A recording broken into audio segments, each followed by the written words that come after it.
Releasing on August 15th is Agents of Mayhem from the creators of Saints Row. Pre-order at the affiliate link below. Hey, what's going on, everybody? My name is Matt Jarbo. This is the Mundane Matt channel, and you know, as much as I'm a fan of Disney, and I'm a fan of Disney, I have been my entire life, and I don't ever intend to not be a fan of a lot of the stuff they put out there. I look at a story like this where they're being sued for allegedly spying on children through 42 gaming apps, and I think to myself, right, they're a company, they're a corporation, they're a business. They probably do a lot more shady things than we even know about, so it's always funny when some of them come to light, even through allegations and through lawsuits. So it says here that a federal class action lawsuit filed last week in California alleges that the Walt Disney Company is violating privacy protection laws by collecting children's personal information from 42 of its apps and sharing its data with advertisers without parental consent. Now, that is one of the biggest problems that comes from just the internet at large today, right? Like people, you know, creating websites or creating apps that collect and track data that then sell that to a third party. And it's this very weird gray area that no one, I think, really wants to ever talk about. Like there was a story a while back about a woman who was looking at, you know, a photo of what appeared to on Facebook of what appeared to be a woman with male juices on her face, and it was like "Daddy loves me" was the tag there, and it was a weird thing. It was a weird kind of like, right? Well, then along the sidebar was an ad for Dove, and she freaked out, and she was like, "Why is Dove advertising on this page?" So on and so forth, never realizing that it's her actual searches that Facebook is using to then move into what advertisements. That data is mined, it's processed, it's sold off, and those ads run alongside those pages on Facebook, not because Dove is specifically, you know, advertising on this page, but because that's what the woman looked at, you know, and that's what just the algorithm picked up. So it's a fair amount of what's going on with this kind of data collection. Now, it says here that the lawsuit targets Disney and 3 other software companies, Upsite, Unity, and COPPA, alleging that the companies created mobile apps aimed at children that contained embedded software to track, collect, and then export their personal information along with information about their online behavior. The plaintiff, San Francisco woman named Amanda Rushing, says she was unaware that the information about her child LL was collected while playing the mobile game Disney Princess Palace Pets, and the data was then sold to third parties for ad targeting. I mean, if it's in, I guess if they were able to get a class action going together, probably means that a lot of the terms of service, you know, the EULA, that they have to look at when they go into the game for the first time probably didn't have it, or they were being sneaky about it. At least that's what they are alleging here. But the class action lawsuit says that this violates the Children's Online Privacy Protection Act, which was enacted by Congress in 1999 and is designed to protect the privacy of children online. COPPA requires that companies designing apps for children under the age of 13 obtain consent from parents before collecting personal information. In 2013, the FTC revised COPPA, expanding what counts as personal information to include things like geolocation markers and IP addresses. The update also requires third-party advertisers to comply with the rules, which is good. The FTC did a good thing there. I mean, like, I wouldn't want my daughter's geolocation being marked. That bothers me with a number of apps that are out there, where if you know what you're looking for, you can track somebody right down to their location based upon an app or a picture. I mean, EXIF data exists. You can find out the geolocation of where that photo was taken if you look at it the right way. You know what I mean? So yeah, there's definitely some stuff there that is a little bit creepy, and I'm glad that they revised it in 2013. And if in this particular situation Disney did not comply, or those companies did not comply, I'm fully on board with this lawsuit here. It says in total, the lawsuit names 42 Disney apps.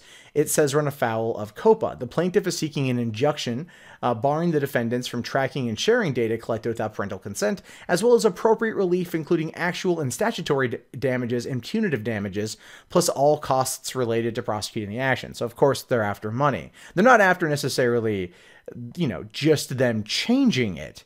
Right. They're not just after them going, "Oh, by the way, could you, you know, like just change this from happening?" No. Because that would be like the moral upstanding thing would just be trying to get the change made. Instead, they're like, "No, we also want punitive damages and court costs and fees and lawyer fees and legal fees covered." Because the lawyers want to get paid. This isn't about protecting children on their end. It's about getting paid. I'm sorry, that's the way I view it. You know, like, I don't like lawyers that pull that kind of crap.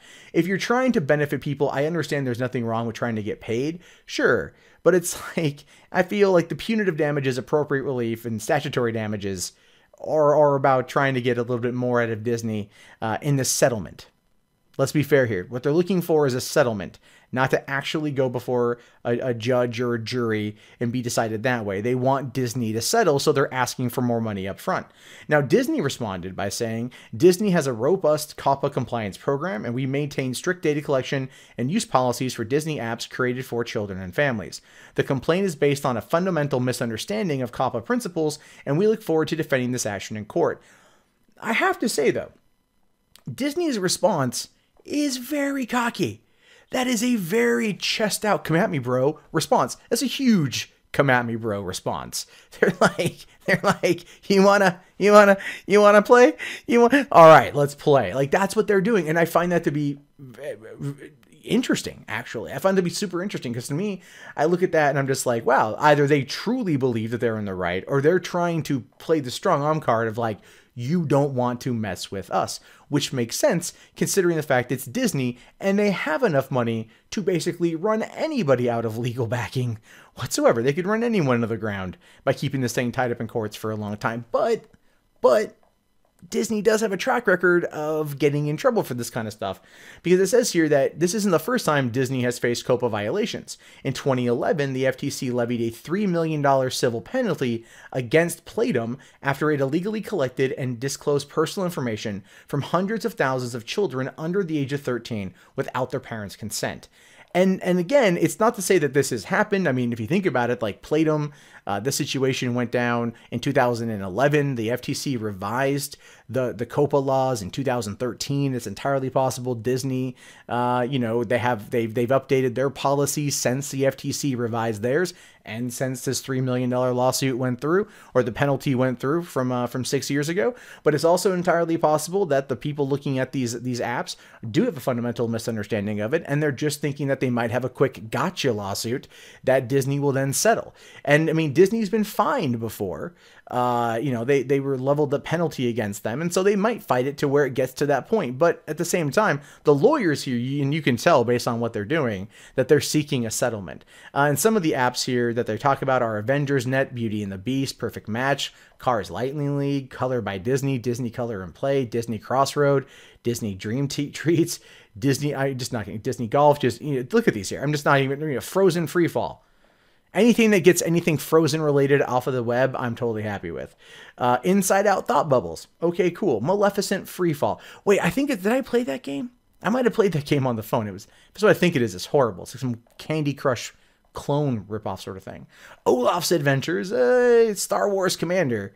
That one could be kind of fun. Where's My Mickey? Where's My Water? Sure. Where's My Water 2? Because apparently Where's My Water was so successful, it warranted a sequel. It also could be it could be an app specifically designed for California. Children are like, why is it so warm? Parents are like, well, here's an app called Where's My Water, talking about global warming. And of course, with Al Gore's An Inconvenient sequel currently in theaters, maybe they wanted a secondary app. I don't know. I'm making that one up as I go along. And then also Zootopia Crime Files Hidden Object, because nothing screams children information like Zootopia. But anyway, you look at something like this, you think to yourself, well, it could go either way. To be honest with you, it could go either way.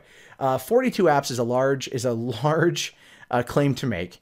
It all depends on the information and the data that the lawyers have been able to gather. Disney, of course, will try to fight it in open court, but then again, if it goes to discovery, then the plaintiffs might be able to have access to that information to go through be able to subpoena the developer information in order to find out whether or not they are in violation of COPPA laws. And if they are, I want them to stop. If they are, I want them to definitely remove that, because come on, you know what I mean? Like, look, I'm a person who lives off of advertisements, so I understand what it's like with these sort of things. I get it. But this is kid stuff here. This is kid stuff. This is Disney. You don't want that tarnished. Just get rid of it. You make money elsewhere. Okay? You charge like $190 or whatever to get a park hopper pass at Disneyland for a day or something like that. It's insane amounts of money. You're fine. you know. And then, of course, if it is a frivolous lawsuit, I do hope it gets thrown out. But until it goes forward or Disney settles, and in my mind, effectively admitting guilt, then we won't know anything else until then. But I want to know what you think. Do you think Disney's at fault here? Do you think this is just a baseless, useless lawsuit? Let me know in the comments below. I will talk to you guys later. Have yourself a great day, and peace out. Well, that wraps up the video, guys. Thank you so much for hanging out with me today and giving it a watch. If you guys would like to support the channel, please give it a thumbs up, comment below, share it around, subscribe, hit the little bell for notifications so you're up to date on all the content this channel releases. If you'd like to help out during the adpocalypse, you can do so with Amazon affiliate links in the beginning of the video. There is Patreon. $1 from everyone would go a really long way right now, as well as also Bitcoin and PayPal. Thank you guys very much. My name is Matt Jarbo. This is the Mundane Matt channel. I'll talk to you guys later. Have yourself a great day. Peace out.